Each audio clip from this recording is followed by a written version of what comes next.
नमस्कार दोस्तों, आप जब भी गुड़गांव में इन्वेस्ट करने के लिए निकलते होंगे तो अपने सबसे ज़्यादा क्लाइंट्स देखे होंगे 70 लाख टू 1.5 सीआर। जो टिकट साइज सबसे ज़्यादा डिमांडेड है उसमें उतनी ही कम यूनिट्स, उतने ही कम प्रोजेक्ट्स लॉन्च होते हैं। लेकिन उसको फिल करने के लिए आपको पता होगा कुछ दिन पहले दीनदयाल जन आवास योजना लेकर आई गई थी, लेकिन ये योजना धीरू भाई अंबानी मल्टी बैगर स्कीम बनकर और यहाँ पर हमारे सामने खड़ी है। यानी कि ये गैप है वो आज भी ज्यों का त्यों है। वो यूनिट्स हैं, उनके रेट बहुत हाई चले गए, लेकिन आज फिर से ये गैप हमारे सामने है और इसको फिल करने के लिए गवर्नमेंट कुछ दिनों से तो कुछ भी नहीं कर रही। लेकिन हाँ, आने वाले टाइम में कुछ प्लान्स बने थे, लेकिन अब चुनाव है। अब यदि इसी चुनाव में इलेक्शंस के बाद यदि यही गवर्नमेंट आती है तब तो फिर भी विश्वास किया जा सकता है। लेकिन अलग गवर्नमेंट आती है तो हो सकता है ये स्कीम आए या कुछ अलग आए, लेकिन जो आनी चाहिए थी या आ सकती थी मैं उसके बारे में बात कर रहा हूँ। और यदि इलेक्शंस के बाद ये आ भी सकती है और ये डिमांडेड भी है, और कुछ मेरे भी सुझाव हैं। अब इस टिकट साइज में यदि हम देखें तो अफोर्डेबल प्रोजेक्ट्स हमारे सामने दिखते हैं, लेकिन अफोर्डेबल प्रोजेक्ट्स में इतने रेट पर जाकर, इस टिकट साइज में जाकर यदि कोई घर खरीदता है और वहाँ पर बेसिक एमिनिटीज़ मिलें और साथ में पार्किंग भी ना मिले, पार्किंग मिल भी जाए लेकिन एमिनिटीज़ तो ठीक ठाक, हर किसी की एक्सपेक्टेशंस होती है जो 1 सीआर के आसपास जिसका बजट होता है, लेकिन वो भी ना मिले।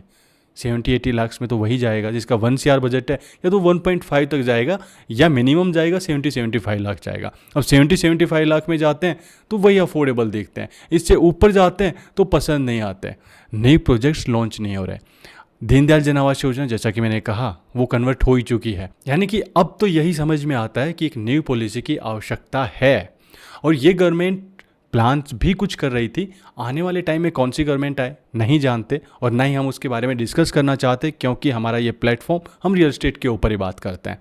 अब ये यदि गवर्नमेंट आती या आने की संभावनाएं हैं तो इस टाइप की पॉलिसी की डिमांड है, और ये शायद आ भी जाए, इसे मिलती जुलती मैं आपको पहले ही बता देता हूँ। लेकिन इस स्कीम के सामने सबसे बड़ा चैलेंज है वो ये कि आजकल जो यूनिट्स आ रही हैं उनको एफएआर एक्स्ट्रा देकर, और गवर्नमेंट बिल्डर्स को अट्रैक्ट कर सकती थी इस पॉलिसी में, लेकिन गवर्नमेंट एक्स्ट्रा एफएआर वैसे प्रोवाइड करा रही है टोड एरिया बोलकर। TOD area Dwarka expressway या बहुत सारी लोकेशंस हैं इसमें आ रहे हैं, और यहाँ पर यदि आप एफएआर देखेंगे तो अफोर्डेबल से थोड़ा मिलता जुलता ही, पर एकड़ 100 के आसपास यूनिट होती थी। एक बच्चा भी बता देता था कि ये कोई अफोर्डेबल प्रोजेक्ट है या गवर्नमेंट पॉलिसी का कोई प्रोजेक्ट है या फिर हाउसिंग स्कीम का हिस्सा है।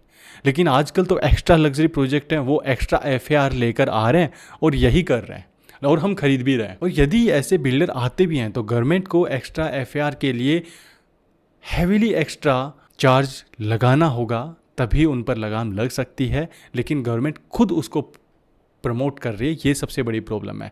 लेकिन चलिए हम उसको छोड़ देते हैं, वहाँ पे एक्स्ट्रा चार्ज लगाकर, काफ़ी एक्स्ट्रा चार्ज लगाकर, और उसको थोड़ा रेट ज़्यादा बढ़ाया जा सकता है। लेकिन जो ऐसे बिल्डर हैं जो स्कीम्स के अंदर लेकर आए जा सकते हैं, वो वे बिल्डर होते हैं जिनको एक्स्ट्रा एफएआर देकर और उस पर कोई एक्स्ट्रा चार्ज ना लिया जाए गवर्नमेंट की तरफ से, तो ऐसे काफ़ी सारे बिल्डर्स आ सकते हैं। और साथ ही गवर्नमेंट कुछ एक्स्ट्रा इंसेंटिव भी दे सकती है, और वो देना होगा। यदि गवर्नमेंट को चिंता है अपने मध्यम वर्गीय की तो फिर करना होगा। मिडिल क्लास के लिए तो कुछ बचा ही नहीं, तो फिर क्या करें।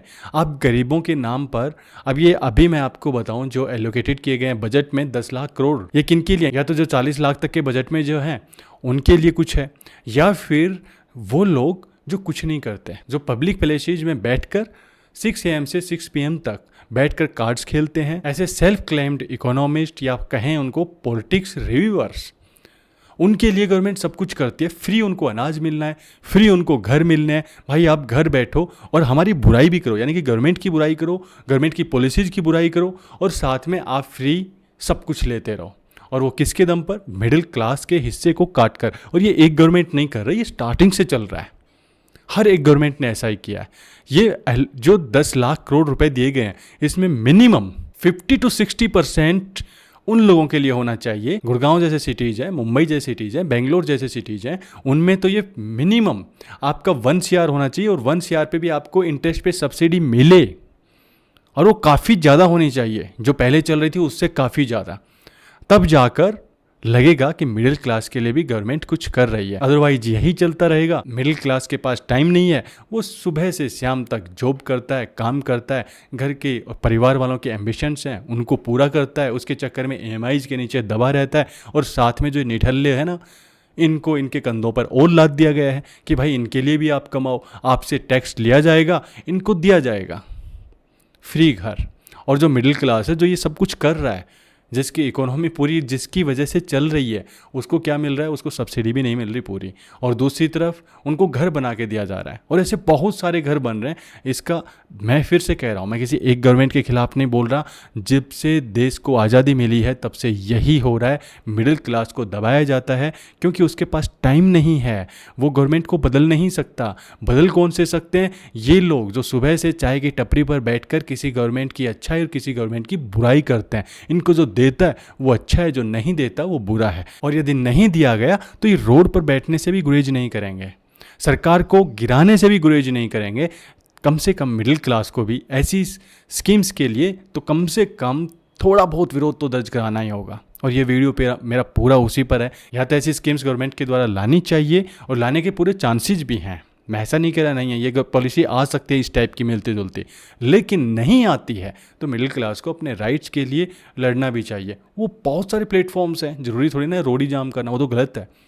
बहुत सारे ऑनलाइन प्लेटफॉर्म्स हैं, कम से कम अपना विरोध दिखाना चाहिए। दिखाएंगे तो होगा, नहीं दिखाएंगे तो नहीं होगा। सो आज के लिए तो इतना ही कि इस गैप को फिल करने के लिए हम क्या कर सकते हैं। कम से कम जहाँ भी कुछ हो सके उसे बदलने की कोशिश करनी चाहिए। मिलेंगे नेक्स्ट टाइम, तब तक के लिए thank you very much, bye bye.